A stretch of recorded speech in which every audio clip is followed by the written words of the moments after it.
একটা কঠিন বাস্তব কি জানেন? মেয়েদের জীবনে স্বামীর চেয়ে আপন কেউ হয় না।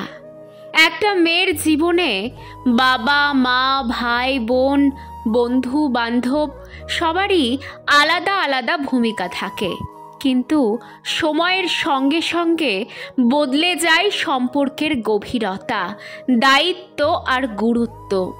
একটা নির্দিষ্ট বয়স পেরিয়ে গেলে অনেক পরিবারেই মেয়েরা এক প্রকার বোঝা হয়ে যায়। সমাজের চোখে তখন সেই মেয়েটি যেন অবিবাহিত দায়িত্ব। তখন বাবা মাও চায় মেয়েটি যেন একজন ভালো স্বামীর হাতে নিরাপদ থাকে। এটাই বাস্তবতা। আর সেই মুহূর্তেই একজন পুরুষ, একজন স্বামী স্ত্রীর জীবনে নেমে আসে আশ্রয়ের ছায়া নিয়ে। তার ভালো মন্দ, কষ্ট সুখ, অসুখ বিসুখ সব কিছুই নিজের দায়িত্ব বলে মনে করে যে মানুষটা, তিনি স্বামী।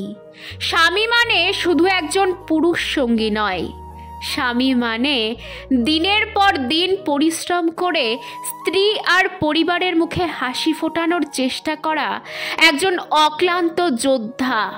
তার নিজের শরীর খারাপ লাগলেও সে সকালবেলা ঘুম থেকে উঠে কাজের জন্য বের হয়।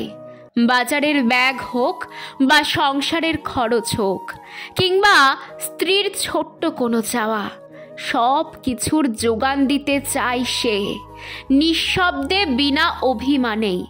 স্ত্রী হয়তো অনুভব করে না, কিন্তু একটা পুরুষ যখন তার স্ত্রীর জন্য ভালো কিছু করতে পারে তখন সে নিজের অস্তিত্বের মাঝে তৃপ্তি খুঁজে পায়।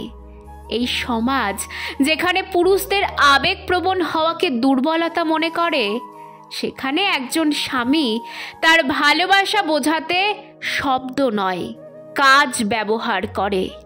হ্যাঁ, সংসারে ঝগড়া হয়, মতের অমিল হয়, কিন্তু দিনের শেষে স্ত্রীর চোখের হাসি দেখেই ক্লান্ত পুরুষটার মন শান্ত হয়।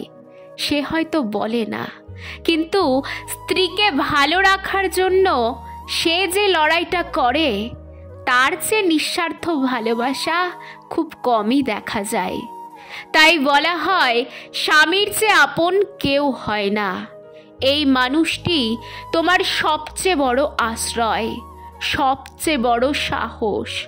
যতই ঝড় আসুক জীবনে, সে চুপচাপ দাঁড়িয়ে থাকবে তোমার পাশে, নির্ভরতার দেয়াল হয়ে।